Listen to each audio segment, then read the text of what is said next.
الحمدللہ علی کل حال والصلاة والسلام علی صاحب حسنہ و جمال اما بعد فاعوذ باللہ السمیع العلیم من الشیطان الرجیم بسم اللہ الرحمن الرحیم فاذکرونی اذکرکم واشکروا لی ولا تکفرون یا ایہا الذین آمنوا استعینوا بالصبر والصلاۃ ان اللہ مع الصابرین آمنت باللہ صدق مولانا العظیم وصدق رسولنا بلاغ المبین ونحن علی ذلک لمن الشاہدین والشاکرین والحمد للہ رب العالمین ان اللہ وملائکتہ یصلون علی النبی یا ایہا الذین آمنوا صلوا علیہ وسلموا تسلیما الصلاۃ والسلام علیک یا سید یا رسول اللہ وعلی آلک واصحابک یا سید یا حبیب اللہ الصلاۃ والسلام علیک یا سید یا نبی اللہ بابا سے بلند پڑھیے درود پاک الصلاۃ والسلام علیک یا سید یا رحمت للعالمین وعلی آلک واصحابک یا سید یا خاتم النبیین اللہم صلی علی سیدنا و مولانا محمد معدن الجود والکرم وآلہ وصحبہ وبارک وسلم۔ ہر قسم کی تعریف و توصیف اللہ جل جلالہ کے لیے، ہر قسم کے درود و سلام نبی مکرم نور مجسم شفیع معظم۔ حمد و صلوات کے بعد عزیز دوستو، بزرگوں اور بھائیوں، اسلامی تربیتی کورس کی چھٹی نشست میں ہم سب حاضر ہیں۔ صبر اور شکر عنوان گفتگو ہے۔ اللہ کریم نے قرآن مجید سورہ بقرہ میں ارشاد فرمایا فاذکرونی اذکرکم، تم مجھے یاد کرو میں تمہیں یاد کروں گا، واشکروا لی ولا تکفرون، میرا شکر ادا کرو اور ناشکری نہ کرو۔ یا ایھا الذین آمنوا استعینوا بالصبر والصلاۃ، اے ایمان والو صبر اور نماز سے مدد مانگو۔ ان اللہ مع الصابرین، بے شک اللہ صبر کرنے والوں کے ساتھ ہے۔ دو آیہ کریمہ اللہ کریم نے پہلی آیہ مقدسہ میں شکر کی بات ارشاد فرمائی، واشکروا لی، میرے لیے شکر کرو، ولا تکفرون، اور کفران نعمت نہ کرو، نعمتیں استعمال کر کے ناشکری نہ کرو۔ اور اگلی آیہ مقدسہ میں فرمایا کہ صبر کرو، صبر کے ساتھ اپنے اوقات کو گزارو۔ شکر اور صبر دونوں لازم و ملزوم ہیں۔ سید عالم نور مجسم آقا کریم صلی اللہ علیہ وسلم نے فرمایا شکر آدھا ایمان ہے اور صبر آدھا ایمان ہے۔ نصف ایمان شکر ہے، نصف ایمان صبر ہے۔ جب دونوں انسان کو مل جاتے ہیں تو اس کا ایمان مکمل ہو جاتا ہے۔ نصف ایمان صبر ہے، نصف ایمان شکر ہے۔ صبر اور شکر کی نعمتیں جہاں آ جاتی ہیں وہاں حسن بخشتی ہیں۔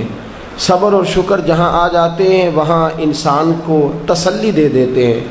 اس کے لیے وقت گزارنا اور اپنے خدا کے ساتھ مصیبتوں میں رشتہ برقرار رکھنا آسان ہو جاتا ہے۔ ایک دوسری روایت جو حضرت صہیب رومی رضی اللہ تعالیٰ عنہ سے مروی ہے، مشکات شریف میں موجود ہے، محبوب دو عالم صلی اللہ تعالیٰ علیہ وسلم نے فرمایا مومن کی ہر حال میں خیر ہی خیر ہے، مومن کو ہر حال میں خیر ہی نصیب ہوتی ہے۔ اگر نعمت ملے تو شکر کر کے ثواب لے لیتا ہے، نہ ملے تو صبر کر کے ثواب لے لیتا ہے۔ ہر حال میں اس کے لیے خیر ہی خیر ہے، اجر ہی اجر ہے۔ اگر اس کو نعمت میسر آ گئی، اللہ کا احسان ہو گیا تو شکر کیا، جب شکر کیا تو بھی ثواب لے لیا، اگر نہ ملی تو صبر کیا اور صبر کر کے بھی ثواب لے لیا، تو ہر حال میں مومن کے لیے خیر ہی خیر ہے۔ عزیز دوستو، صبر کے معنی رک جانے کے ہیں۔ مفردات میں امام راغب علیہ رحمہ نے فرمایا کہ اس کا معنی ہے رک جانا، اور 3 درجات کے اندر اس کو تقسیم کیا، 3 درجات کے اندر اس کو تقسیم کیا۔ حضرت علامہ شورانی رحمۃ اللہ تعالی علیہ لکھتے ہیں، آپ فرماتے ہیں صبر کا پہلا درجہ یہ ہے کہ گناہ چھوڑنے پہ صبر کرے۔ ہمارے نزدیک صبر صرف اتنی بات ہے کہ مصیبت آئی تو صبر کرنا، حالانکہ یہ صبر کا سب سے چھوٹا درجہ ہے۔ مصیبت پہ صبر کرنا تیسرے درجے کا صبر ہے۔ سب سے پہلا صبر یہ ہے کہ گناہ چھوڑ دے، شہوت چھوڑ دے، رزق حرام سامنے موجود ہو چھوڑ دے، بری نظر کرنے کے مواقع موجود ہوں لیکن اللہ سے ڈر جائے، گناہ کرنے کا موقع میسر آئے لیکن باز آ جائے، صبر کر جائے، نفسانی خواہشات بھی ہوں، نفس چاہتا بھی ہو، طاقتیں بھی موجود ہوں، پھر بھی رک جائے، تو یہ صبر کا سب سے پہلا درجہ ہے۔ پہلا درجہ ہے گناہ چھوڑنا، اور صبر کا دوسرا درجہ ہے نیکی کرنا، نیکی پر استقامت اختیار کرنا۔ سردی کا موسم ہے، بستر گرم ہے، اٹھیں گے تو بستر چھوڑنا پڑے گا، وضو کریں گے تو ٹھنڈ لگے گی، مسجد جائیں گے تو ٹھنڈی ہوا چھوئے گی۔ اب بڑا مشکل ہے مسجد جانا، لیکن اس نے صبر کیا، بستر چھوڑ دیا، وضو کر لیا، مسجد چلا گیا، تو یہ نیکی پر اس نے صبر کیا۔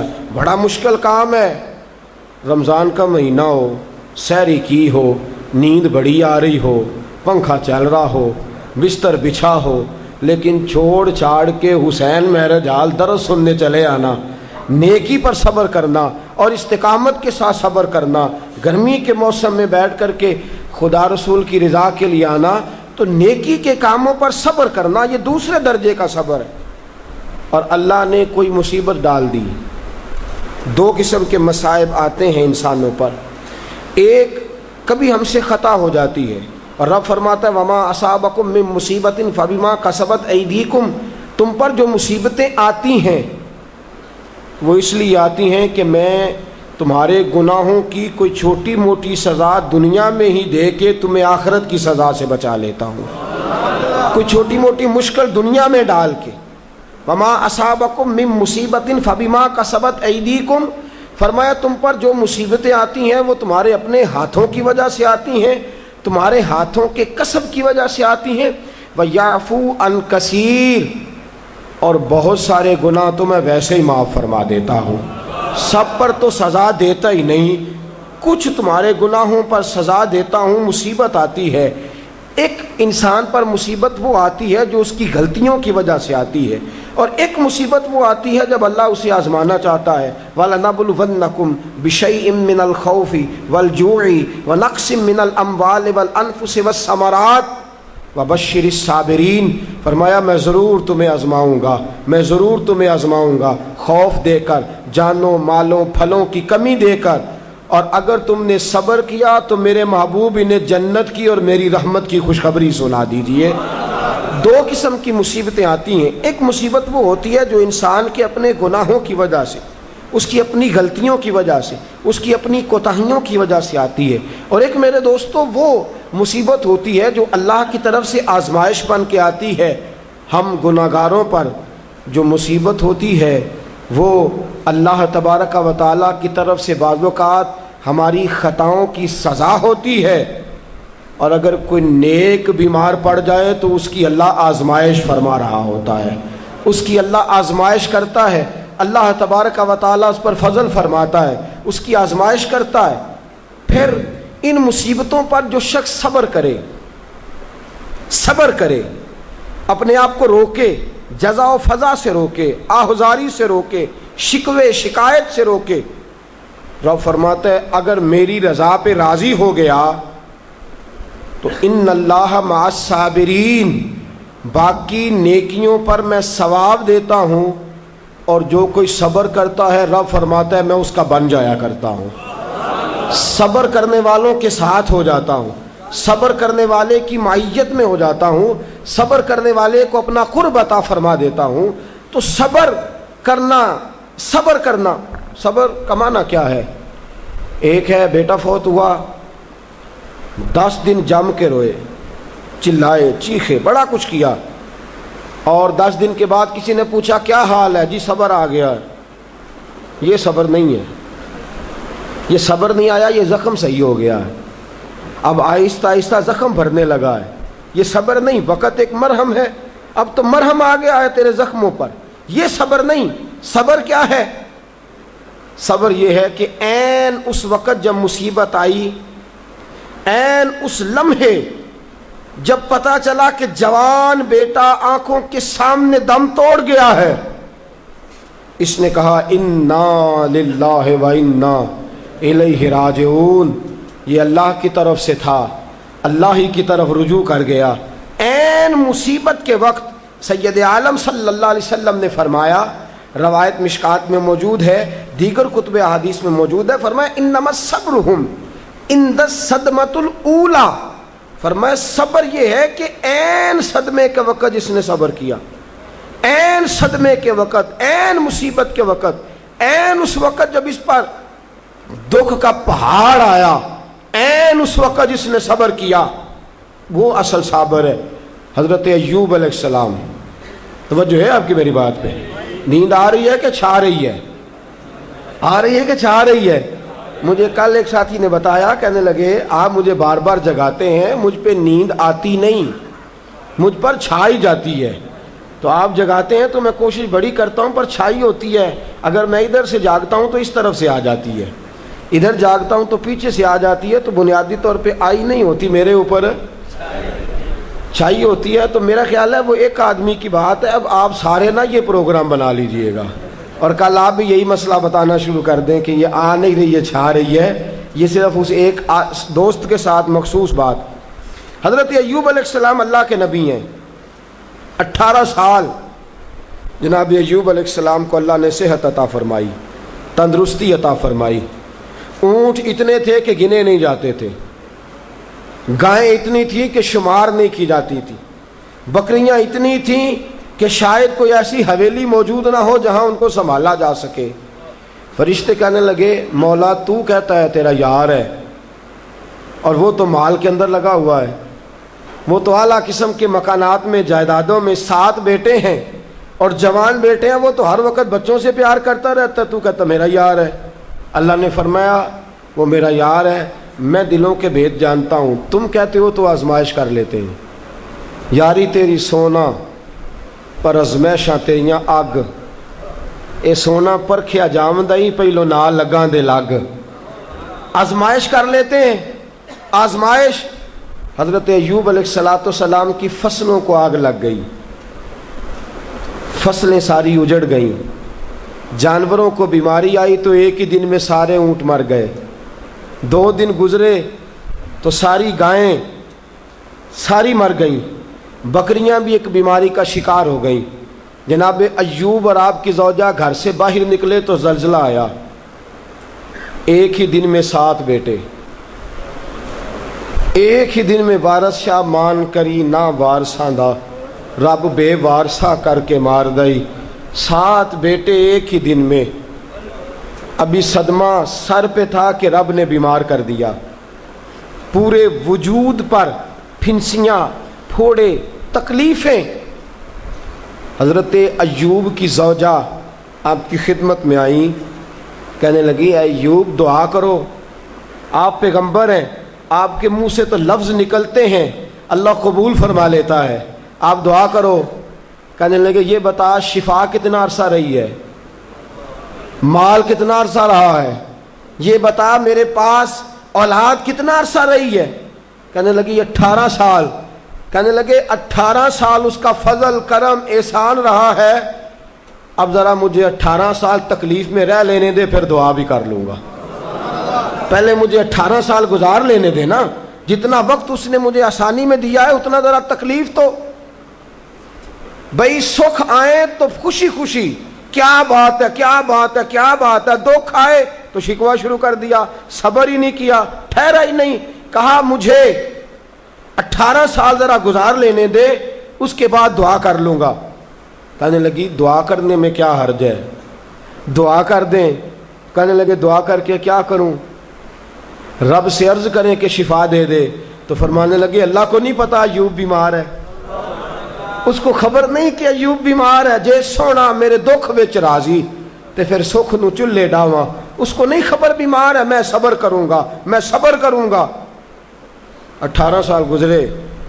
علامہ اسماعیل حقی رحمۃ اللہ علیہ فرماتے ہیں 18واں سال چڑھا، تردامنی پہ شیخ ہماری نہ جائیے، ہم دامن نچوڑ دیں تو فرشتے وضو کریں.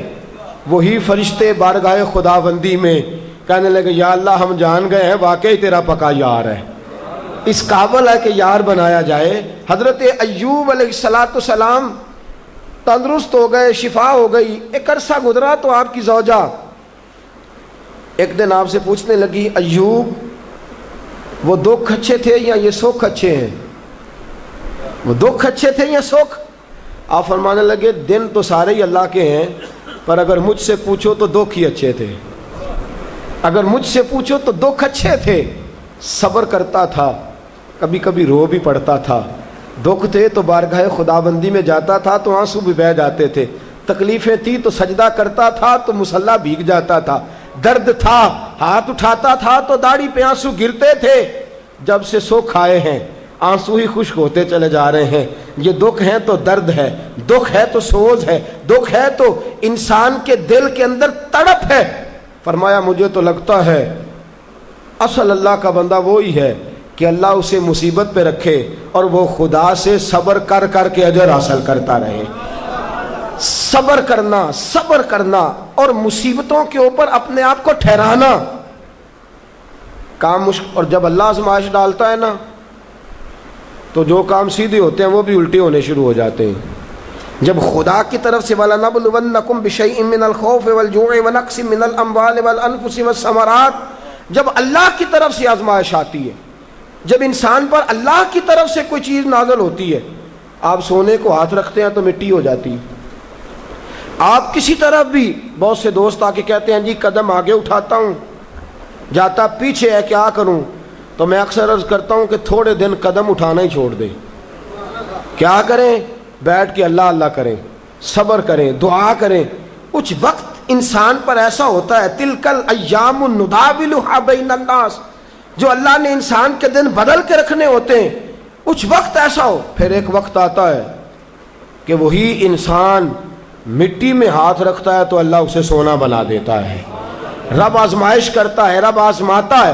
جو لوگ مصیبتوں پر صبر کرتے ہیں، جو لوگ مصیبتوں پر صبر کرتے ہیں، سید عالم نور مجسم شفیع معظم صلی اللہ تعالی علیہ وسلم نے فرمایا، رب فرماتا ہے ایک بندہ اللہ کی بارگاہ میں کھڑا ہوا، قیامت کا دن ہے، فرشتے نامہ اعمال کھولنے لگے.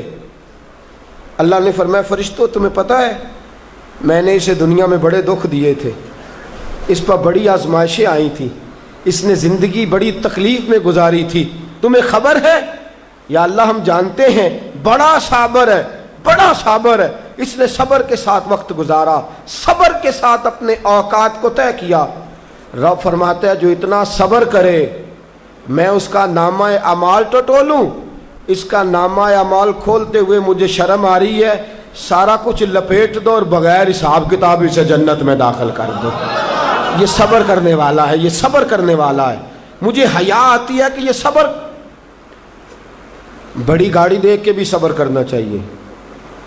اگر موٹر سائیکل ہے نا تو بڑی گاڑی دیکھ کے ذرا، اور جس کے پاس بڑی گاڑی ہے نا وہ بھی ذرا موٹر سائیکل والے کو ہارن تھوڑے ہی دے، وہ بھی ذرا صبر کرے. اس لیے کہ اس کو مل گئی ہے تو کوشش سے نہیں ملی، خدا کے فضل سے ملی ہے. دونوں ذرا صبر کا مظاہرہ کریں. وہ بڑی گاڑی والا ہارن پہ ہارن بجایا جاتا ہے، کہتا ہے یہ موٹر سائیکل والے کو تو عقل ہے ہی نہیں، یہ تو رستہ دیتا ہی نہیں، وہ یہ کہہ رہا ہے. اور گزرا ہے تو موٹر سائیکل والا کہتا ہے اللہ نے تجھے دے دیا گاڑی تو تیرا دماغ بڑا اونچا ہو گیا ہے، تیرے پاس نہ ہوتی تب میں تجھ سے پوچھتا. اب دونوں ہی شکوہ کر رہے ہیں، دونوں ہی گلہ کر رہے ہیں، دونوں ہی شکایت کر رہے ہیں. دونوں کو صبر کرنا چاہیے، دونوں کو اطمینان سے رہنا چاہیے.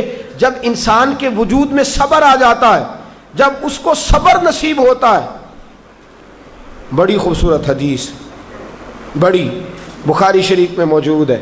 اور صاحب عمدۃ القاری حضرت مفتی شریف الحق صاحب رحمۃ اللہ تعالیٰ علیہ فرماتے ہیں بخاری شریف کی یہ حدیث ایسی ہے جسے میں جب بھی پڑھتا ہوں میں چوم لیتا ہوں. اس حدیث کو میں فرماتے ہیں لفظوں کو میرا پڑھنے کو بھی دل کرتا ہے اور چوم لینے کو بھی دل کرتا ہے. حدیث کیا ہے؟ رسول کریم صلی اللہ تعالی علیہ وسلم نے فرمایا، رب فرماتا ہے ایک بندہ ہے اس کو میں نے آنکھیں نہیں دی، اس کو میں نے آنکھیں نہیں دی، اندھا ہے، پیدائشی اندھا ہے یا بعد میں کسی وجہ سے ہو گیا، وہ بینا نہیں ہے، نابینا ہے، اس کے پاس آنکھیں نہیں، لیکن اس نے زندگی بھر صبر کیا، اس نے زندگی بھر صبر کیا. صبح قیامت وہ کھڑا ہوا تو رب کریم نے فرشتوں سے فرمایا فرشتوں اس کو میں نے آنکھیں نہیں دی، بیچارہ نہ بیٹی دیکھ سکا نہ بیٹا، نہ باپ دیکھ سکا نہ ماں، یہ کوئی دنیا کا نظارہ نہیں کر سکا، تم بتاؤ اس کا اجر کیا ہے؟ فرشتے کہتے ہیں مولا جنت کا اعلیٰ درجہ دے دے، اللہ اسے بے حساب بخش دے، یا اللہ اس پر رحمتوں کے دروازے کھول دے، یا اللہ اس کو نواز دے. تو رب فرماتے اس نے ساری زندگی بغیر آنکھوں کے صبر کیا ہے، اسے صرف جنت نہیں ملے گی بلکہ آج اسے اس کا رب اپنا دیدار بھی کرائے گا. فرمایا جو اندھا ہو نابینا ہو اور پھر وہ صبر کرے اور استقامت کے ساتھ رہے، شکوہ نہ کرے، گلہ نہ کرے، فرمایا قیامت میں لوگ جنت کے نظارے کریں گے اور یہ اللہ کا دیدار کرے گا، اس کو رب کریم کے جلوے دکھائے جائیں گے. اس لیے کہ یہ صابر رہا، یہ شاکر رہا، یہ اللہ تبارک و تعالیٰ کی عطا پہ راضی رہا، یہ رب کائنات کی دی ہوئی آزمائشوں پر ہمیشہ استقامت کے ساتھ ڈٹا رہا. صبر کا معاملہ تو بالکل ہمارے ہاتھ سے نکل گیا. اور میں جب تجزیہ کرتا ہوں، غور کرتا ہوں تو ہمارے جھگڑوں کی بنیاد ہی صبر ہے. حسد صبر کی وجہ سے، اگر صبر نہیں تو حسد پیدا ہو جائے گا، اس کو اللہ نے دے دیا تو مجھے کیوں نہیں دیا. اب اگر صبر کرتا، جو اللہ نے دیا ہے اس پر یہ صبر کرتا تو حسد کی لعنت سے بچ جاتا. اور پھر گھروں میں جو فسادات ہیں، خاندانوں میں جو جھگڑے ہیں، اس کی بہت بڑی وجہ یہ ہے کہ ہم صبر نہیں کرتے. گلہ شکوہ شکایتیں، یہ ساری چیزیں اس لیے پیدا ہوتی ہیں کہ ہم صبر کرنے کو تیار نہیں. جب تو صبر کر لیتا ہے، جب تو اپنے وجود کے اندر ٹھہراؤ پیدا کر لیتا ہے، پھر تیرے اندر تحمل مزاجی آ جاتی ہے، پھر بردباری آ جاتی ہے، پھر ٹھہراؤ آ جاتا ہے، پھر تیرا دل اتنا گہرا ہو جاتا ہے کہ حضرت سلطان باؤ رحمۃ اللہ علیہ فرماتے ہیں دل دریا سمندروں ڈونگے کون دلاں دیا جانے. جب تیرا دل اتنا گہرا ہو جائے گا تو صبر کرے گا. اور میرے اعلیٰ حضرت فاضل بریلوی رحمۃ اللہ علیہ فرماتے ہیں جو صابر ہوتا ہے نا، توجہ ہے آپ کی، میری بات کی سمجھ آ رہی ہے؟ اعلیٰ حضرت فرماتے ہیں بڑا قیمتی جملہ، فرماتے ہیں جو صابر ہوتا ہے وہ سکون میں ہوتا ہے، جو صابر ہوتا ہے وہ، جو صبر نہیں کرتا بے سکون رہتا ہے. اگر صابر ہے نا، تھوڑی غذا پہ تھوڑی روٹی، اگر صابر ہے صبر کرتا ہے تو پھر شیخ سعدی رحمۃ اللہ تعالیٰ علیہ کے پاس ایک شخص آیا، کہنے لگا حضرت جی دیکھیں نا میرے پاس اتنے بھی پیسے نہیں کہ میں جوتے لے سکوں، اتنے بھی پیسے کوئی نہیں جوتے لے سکوں. فرمایا صبر کر اللہ دے گا. کہنے لگا جی صبر ہی کیا ساری عمر، اس نے جوتے لینے کے برابر بھی پیسے نہیں دیے، ننگے پاؤں پھر رہا ہوں. شیخ سعدی رحمۃ اللہ تعالیٰ علیہ نے اس کا بازو تھاما، ایک گھر میں لے گئے، دروازے پہ دستک دی، گھر کا مالک باہر آیا، اس نے دونوں طرف بیساکھیاں پکڑی ہوئی ہیں، ٹانگیں تو ہیں پر پیر ہی کوئی نہیں. فرمانے لگے بتا یہ اچھا ہے کہ تو، کہنے لگا جی میں آپ سے بھی معافی مانگتا ہوں، اپنے رب سے بھی معافی مانگتا ہوں، اس کے تو پیر ہی نہیں بیچارے کے، اس کے پاس تو قدم ہی نہیں.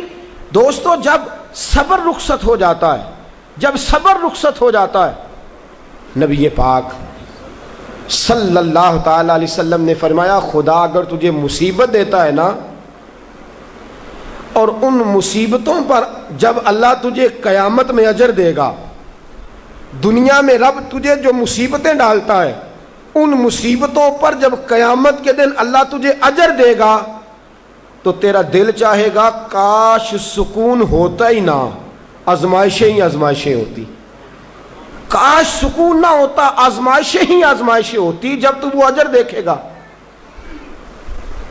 نبی پاک صلی اللہ علیہ وسلم نے فرمایا جب کسی کا بچہ انتقال کر جاتا ہے نا، ہاں بات بڑی مشکل ہے، کام بڑا مشکل ہے.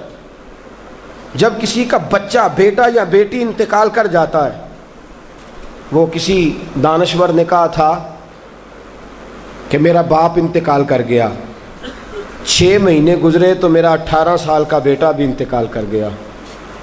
کہنے لگے میں نے اپنے 80 سال کے باپ کا جنازہ اٹھایا تو میری کمر نہیں جھکی، لیکن جب 18 سال کے بیٹے کا جنازہ اٹھانے لگا تو میری کمر جھک گئی. اور رو کے کہنے لگا لوگوں، باپ کا جنازہ پڑھنا آسان ہے، دعا کرو کسی کو بیٹے کا جنازہ نہ پڑھنا پڑ جائے.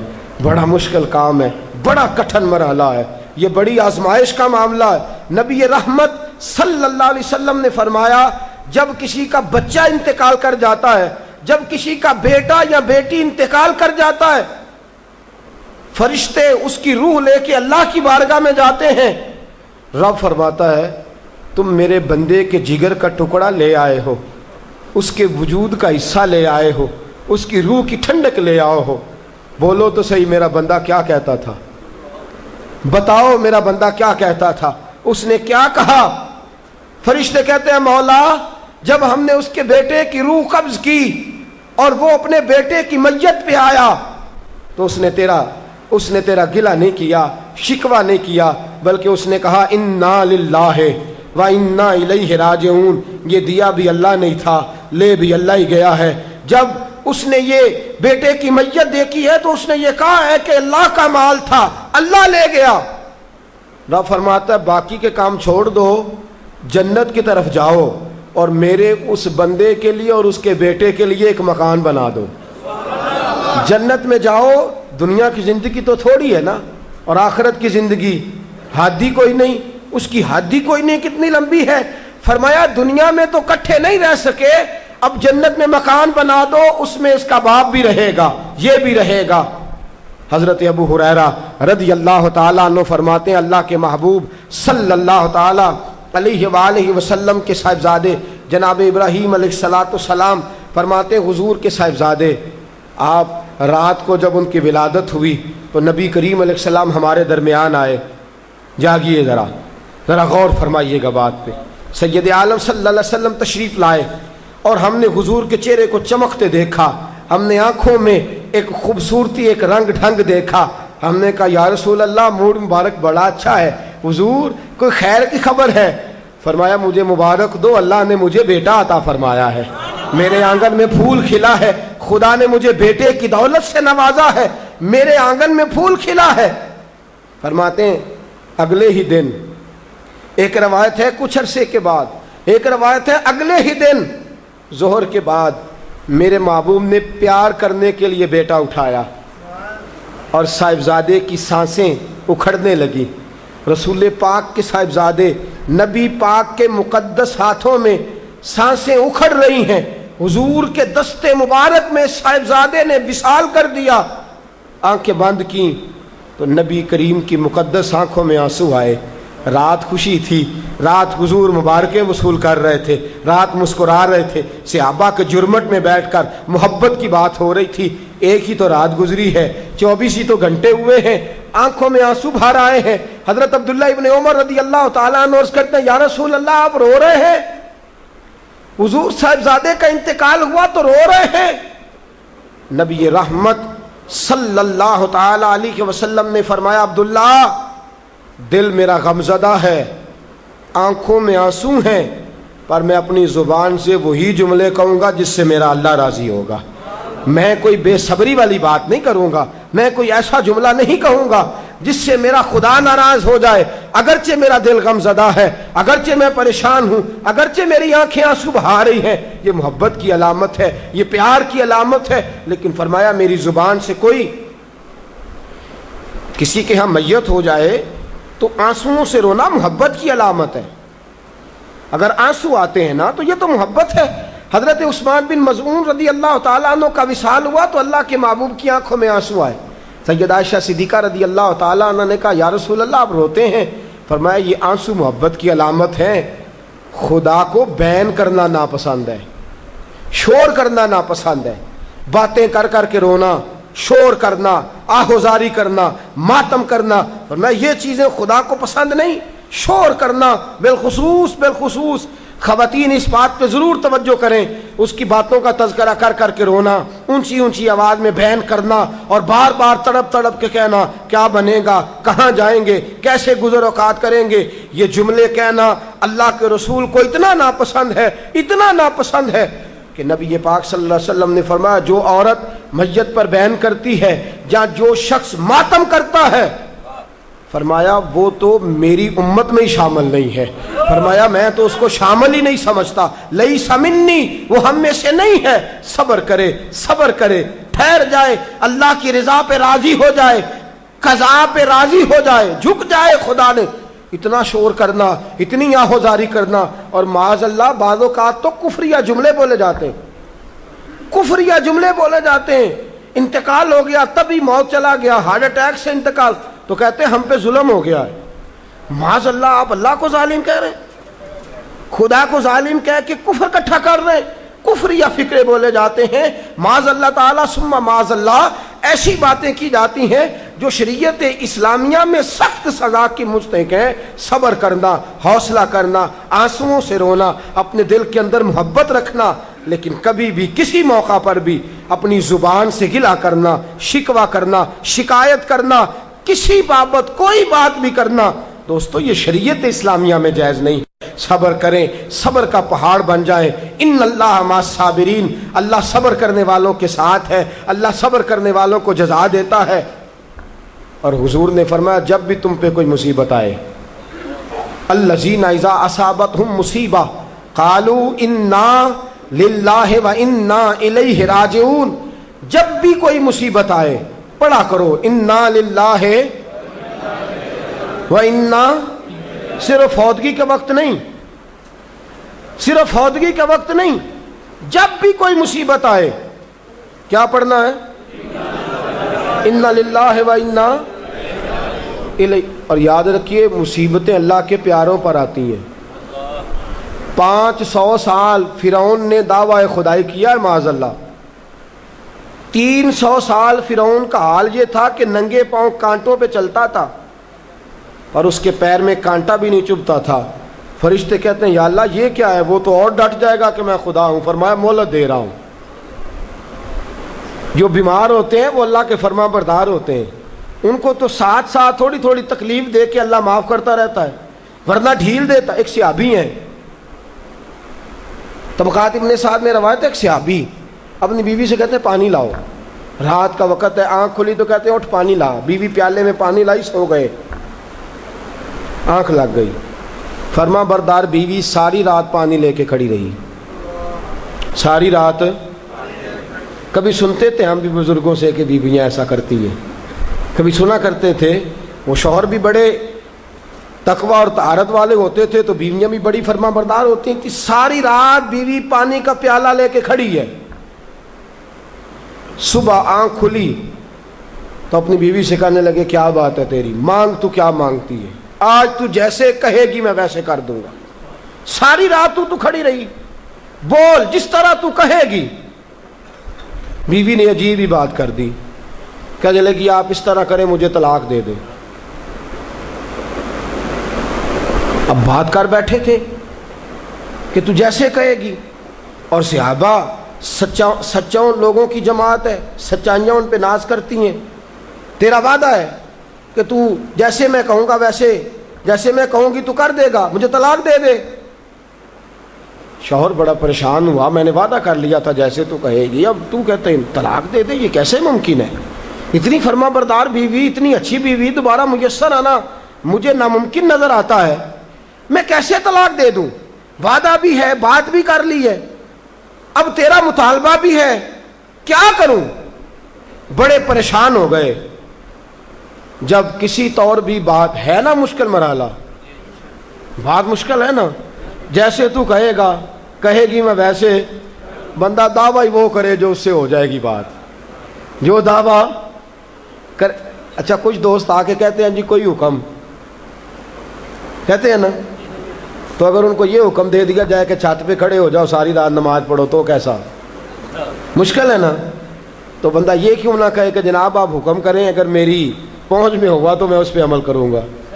اور پھر اگر حکم سنایا جائے نا، میں تو کبھی کبھی جو دوست قسم کے میرے تعلق والے لوگ ہیں وہ کہتے ہیں نا کوئی حکم، تو میں کہتا ہوں پہلے پکی بات کرو، پورا کرو گے نا؟ ایسے نہیں حکم کرا لینا چاہیے، پہلے پکی بات کرو، کر لو گے جناب کوئی حکم کسی قسم کا؟ حالانکہ ایسا ہو سکتا، یہاں تو بندہ اچھا صحابی کہہ بیٹھے جیسے تو کہے گی کر لگی طلاق دے دیں۔ بڑے پریشان ہوئے، کہنے لگے ایک موقع دیتی ہے، صبح چلیں گے حضور کی بارگاہ میں اور ہم دونوں اپنا مسئلہ پیش کریں گے، پھر جیسے اللہ کے نبی فرمائیں گے ویسے کر لیں گے۔ چلو ٹھیک ہے، اس پہ بات ختم ہوئی، سو گئے۔ صبح اٹھے، گھر ذرا دور تھا، دونوں میاں بیوی آ رہے ہیں مسجد نبوی کی طرف۔ رستے میں بیوی شوہر کو ٹھوکر لگی اور اتنا سخت گرے، ایک زخم پیر پہ، ایک ہاتھ پہ، ایک سر پہ، خون بہنے لگا۔ بیوی کہنے لگی اٹھیے اور گھر چلیے، مجھے طلاق نہیں چاہیے۔ اٹھے، گھر چلیں، میں آپ کی مرہم پٹی کرتی ہوں، گھر چلتے ہیں، مجھے نہیں طلاق چاہیے۔ کہنے لگے بھائی تیری عجیب منطق ہے، ساری رات میں سو نہیں سکا، پریشان رہا، صبح سے بھی آج پریشان رہا، میرا اتنا وقت بے چینی، پہلے طلاق چاہیے اب نہیں چاہیے، ماجرا کیا ہے؟ کہنے لگی اصل بات یہ ہے کہ میں نے اپنے رسول پاک صلی اللہ علیہ وسلم کی حدیث سنی، حضور نے فرمایا جس سے اللہ پیار کرتا ہے اسے مشکل میں ڈال دیتا ہے، اس پر کچھ مصیبتیں آ جاتی ہیں جس سے اللہ محبت کرتا ہے۔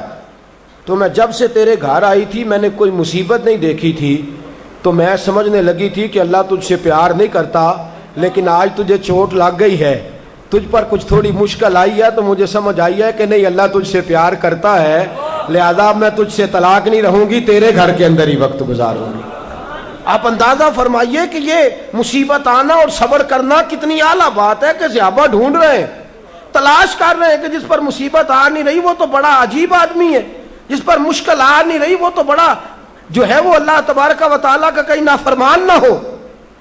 حضرت ام سلمہ رضی اللہ تعالیٰ عنہ فرماتی ہیں میرے شوہر حضرت ابو سلمہ رضی اللہ تعالیٰ عنہ بڑے شفیق، بڑے مہربان، بڑی اچھی طبیعت والے، بڑا پیار کرنے والے، خیال رکھنے والے، فرماتے میں سمجھتی تھی مدینے کی سب سے سکھی عورت میں ہوں۔ ان کا طریقہ یہ تھا کہ مسجد سے جب واپس آتے نا تو جو نبی کریم صلی اللہ علیہ وسلم سے سن کے آتے آ کے مجھے بھی سناتے، جو سن کے آتے آ کے مجھے بھی۔ اچھا ترقی مل جائے اگر تو گھر جا کے ہم بتاتے ہیں کہ نہیں جی؟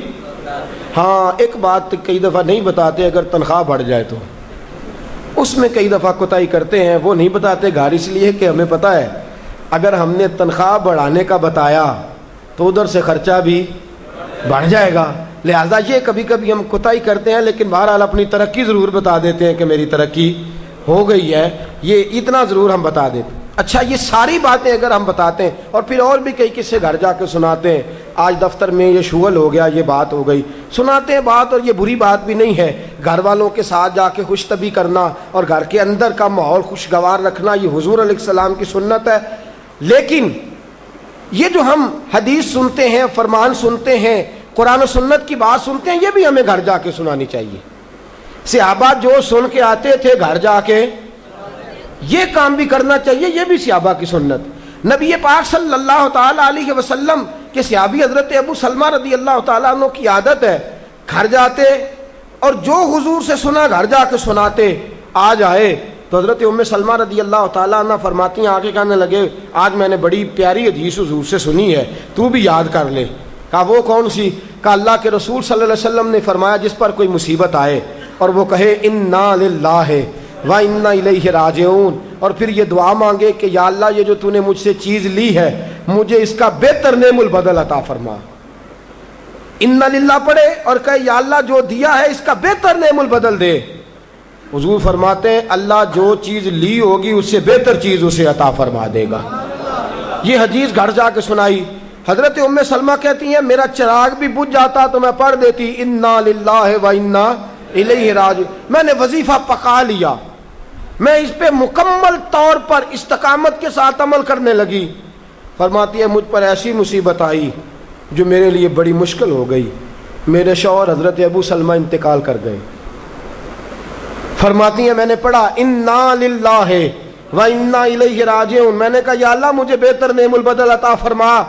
فرماتی ہیں پڑھ تو لیا، حضور کے فرمان پر یقین بھی تھا، لیکن دل میں خیال تھا کہ ابو سلمہ سے اچھا شوہر تو مجھے مل ہی نہیں سکتا، اس سے زیادہ دھیما تو مجھے مل ہی نہیں سکتا۔ اور فرماتی ہیں پھر میں سوچتی تھی اب میری عمر بھی جوانی کے نہیں، بڑھاپا آ گیا ہے، رنگ بھی گورا نہیں، بچے بھی میرے پاس ہیں، کیسے بہتر نعم البدل ملے گا؟ اور دوسری جانب حضور کی حدیث ہے کہ اگر تم مصیبت کے وقت پڑھو گے انا للہ و انا الیہ راجعون، مصطفیٰ کا فرمان بھی بدل نہیں سکتا، جو دن کو کہہ دیا دن ہے تو دن نکل آیا، جو شب کو کہہ دیا شب ہے تو رات ہو کے رہی۔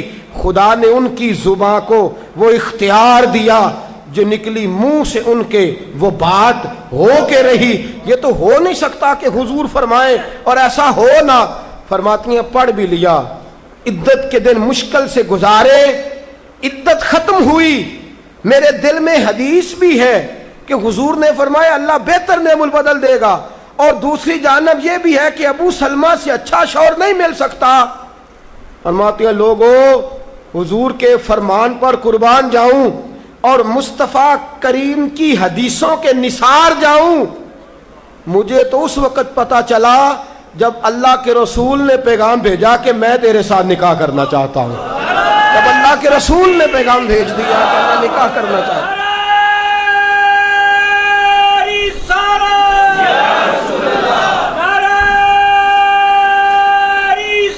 حضرت ام سلمہ ام المومنین رضی اللہ تعالیٰ عنہ فرماتی ہیں جب مصطفیٰ کا پیغام آیا تو فرماتی ہیں فوراً میرے لب پہ درود آیا، فوراً میرے لبوں پہ سلام آیا۔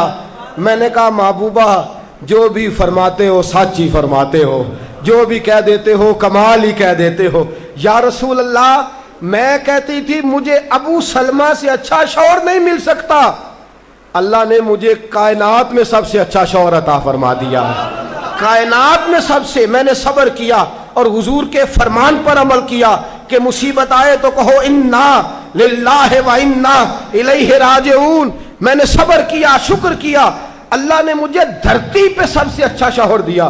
اور حضرت ام المومنین ام سلمہ رضی اللہ تعالیٰ عنہ عرض کرتی ہیں یا رسول اللہ میرا رنگ بھی گورا نہیں، حضور عمر بھی میری بڑھاپے کے قریب ہے، بچے بھی ہیں، روپ بھی نہیں تو میرا رنگ بھی نہیں، میری رومی ورگی چال بھی نہیں تو میرا جامی ورگا عشق، حضور کوئی ایسی چیز نہیں جو آپ کے قابل ہو۔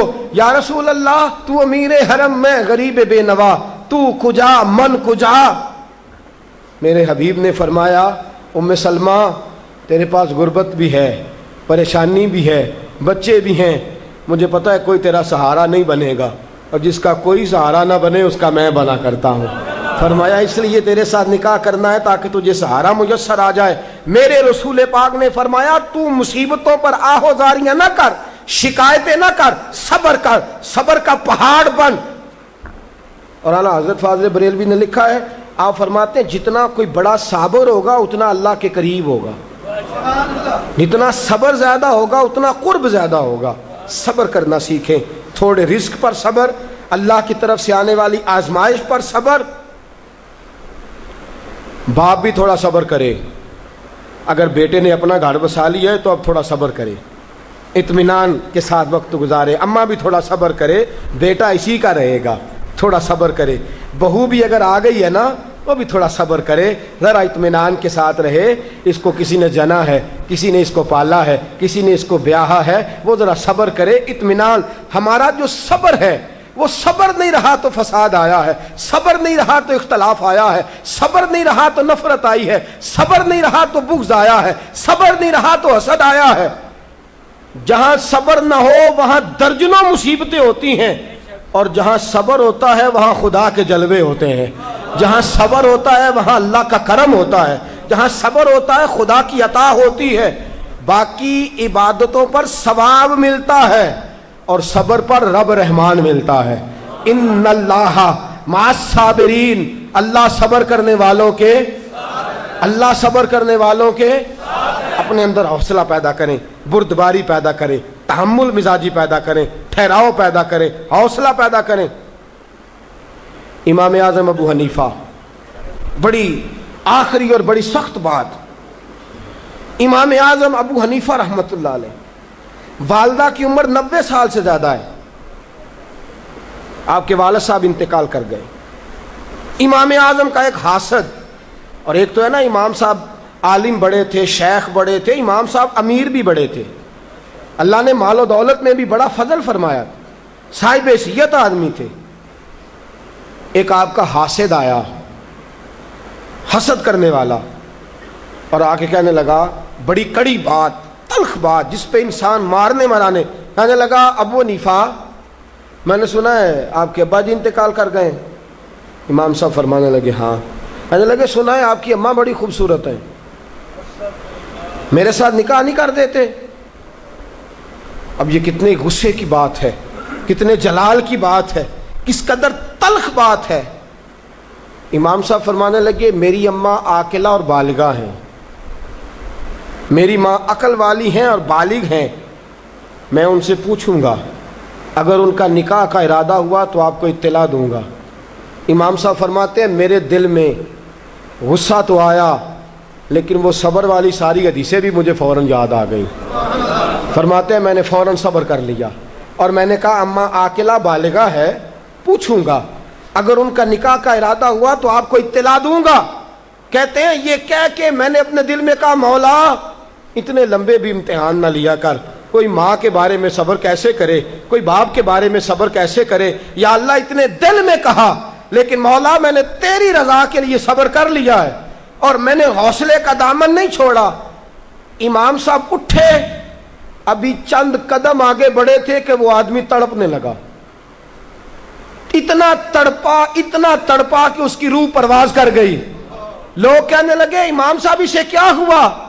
کہنے لگے ابو حنیفہ کے صبر نے اس کی جان لے لی ہے، ابو حنیفہ کے صبر نے اس کی، فرمایا اتنا صبر کر، اپنے مخالف کے مقابلے میں اتنا صبر کر، اتنا صبر کر، اتنا صبر کر کہ اس کی جان ہی لے لے۔ تو صبر کرے گا تو اللہ تیرے ساتھ ہو جائے گا۔ امام صاحب فرماتے ہیں وہ انتقال کر گیا تو فوراً میں نے کہا یا اللہ تیرا فرمان سچا ہے، ان اللہ مع الصابرین، واقعی تو میرے ساتھ ہے، میں نے صبر کیا تو ساتھ ہے۔ یا اللہ میں نے سزا نہیں دی، میں دیتا بھی تو تھپڑ مار لیتا، میں دیتا بھی تو سر پھوڑ لیتا، میں دیتا بھی تو ٹانگ پہ مار لیتا، جان تو نہیں نہ لے سکتا تھا، لیکن میں نے صبر کیا، رب میرے ساتھ ہوا تو اللہ نے اس کی جان ہی نکال ڈالی۔ ابو حنیفہ کے صبر نے اس شخص کی جان لے لی۔ صبر کیجئے، صبر کیجئے، صبر کیجئے، جس کے پاس صبر کا دامن آ گیا وہ انسان کامیاب ہو گیا، اس کو خدا کی معیت نصیب ہو گئی، اس سے اللہ کا قرب میسر آ گیا۔ اور جو بے صبر ہے وہ بے سکون ہے، جو بے صبر ہے وہ لڑائی کرے گا، حسد کرے گا، جھگڑا کرے گا، بغض رکھے گا، بڑا کچھ کرے گا۔ اعلیٰ حضرت فاضل بریلوی کو خط آئے، کسی میں گالیاں لکھی ہیں، کسی میں کچھ لکھا ہے۔ آپ کے ایک مرید تھے حضرت ملک العلماء مولانا ظفر الدین صاحب بہاری رحمۃ اللہ تعالی علیہ، کہنے لگے حضور میں ان لوگوں پہ مقدمے کروں گا جنہوں نے آپ کو گالیاں دی ہیں۔ اعلیٰ حضرت فرمانے لگے میری فلاں الماری سے خط نکال کے لاؤ۔ اس میں سے خط نکال کے لائے تو لکھا تھا کہ آپ تو بہت بڑے امام ہیں، آپ تو مجدد ہیں، آپ تو غوث اعظم کے نائب ہیں، آپ کی کیا بات ہے؟ فرمانے لگے جنہوں نے میری تعریفیں کی ہیں پہلے ان کو جائیدادیں تقسیم کرو نا، جنہوں نے تعریفیں کی ہیں پہلے ان میں جائیدادیں بانٹو، اور پھر جو میرے مخالف ہیں ان پر مقدمے کر لینا۔ آنے لگے حضور جائیدادیں تو ہم نہیں بانٹ سکتے۔ فرمانے لگے پھر مجھے صبر کرنے دو، مجھے امید ہے میں صبر کروں گا تو اللہ مجھے زیادہ اجر عطا فرمائے گا۔ صبر کا دامن تھام کے رکھیں، صبر پر عمل کریں، اگر صابر ہو گئے تو خدا کی معرفت نصیب ہو گئی، اور اگر ہمارے اندر صبر ہی نہیں، صبر اور قرار ہی نہیں، تو پھر ہم تو پاؤں میں پڑی چیز نہیں پکڑ سکتے، پھر تو ہم زندگی گزار ہی نہیں سکتے، پھر تو ہر چیز ہمارے لیے بوجھ نظر آئے گی۔ اللہ صبر اور شکر کی توفیق عطا فرمائے، ہمیشہ مدحت خیر الانام میں گزرے، دعا ہے یہ عمر درود و سلام میں گزرے۔ آخر دعوانا ان الحمدللہ۔ فاجان رحمت پہ لاکھوں سلام، شمع بزم ہدایت پہ لاکھوں کھو سلام شمع بز میں ہدایت پہ لاکھ جس کی تسکین کو روتے ہوئے ہنس پڑے جس کی تسکین کو روتے ہوئے ہنس پڑے اس تبسم کی عادت پہ لاکھوں سلام مصطفیٰ جان رحمت پہ لاکھوں سلام شمع بز میں غریبوں کے آقا پہ بے حد درود ہم غریبوں کے آقا پہ بے حد درود ہم غریبوں کے آقا پہ بے حد درود ہم غریبوں کے آقا پہ بے حد درود ہم غریبوں کے آقا پہ بے حد درود ہم فقیروں کی سرور پہ لاکھوں سلام مصطفیٰ جان رحمت پہ لاکھوں سلام شمع بز میں ہدایت پہ لاکھوں یا رسول اللہ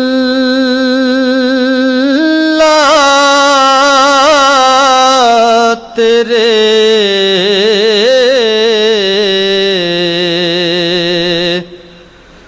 در کی فضاؤں کو سلام گنبد خضرا کی ٹھنڈی ٹھنڈی چھاؤں کو سلام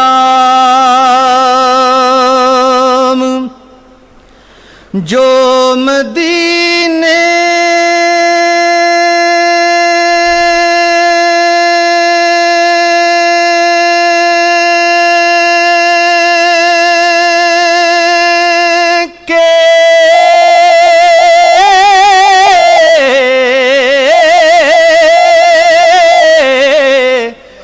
گلی کوچوں میں دیتے ہیں صدا تا قیامت ان فقیروں اور گداؤں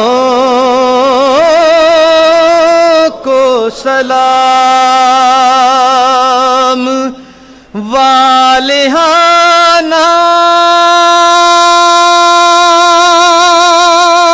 جو طواف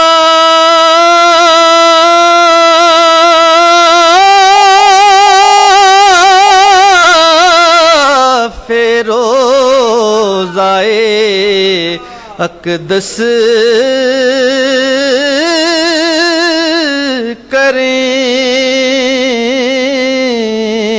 مست و بے خود وجد میں آتی ہواؤں کو سلام یا رسول اللہ تیرے در کی فضاؤں کو سلام مولانا محمد معدن الجود والکرم وعلی آلہ وصحبہ وبارک وسلم۔